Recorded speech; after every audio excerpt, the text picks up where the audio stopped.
What happens when migrant children are deported? A short film by the Haitian Bridge Alliance.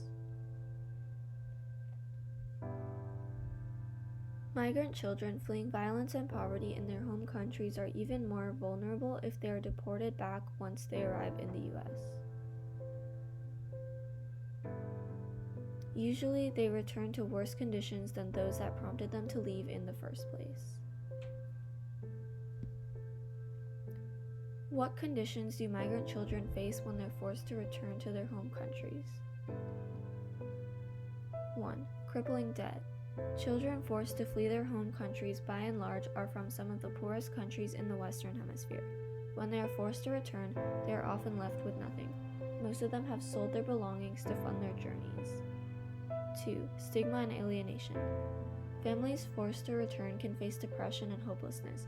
Regardless of the time children have spent outside of their country, migration and reintegration can have negative consequences on their mental health. 3. Violence. It is not uncommon for returning migrants to be targets of violence since gangs often believe that they have money.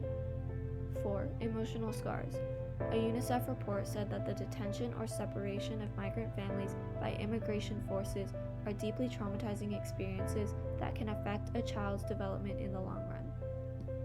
More than 2,500 migrant children were separated from their parents at the U.S.-Mexico border as the Trump administration pushed its zero-tolerance policy. These types of separations can increase the child's risk for developing depression, anxiety, and post-traumatic reactions. What needs to be done? 1. Alternatives to the detention of migrant families by U.S. officials. 2. Halting all deportations of families and unaccompanied minors. And 3. Allowing minors to be reunited with local family members or loved ones.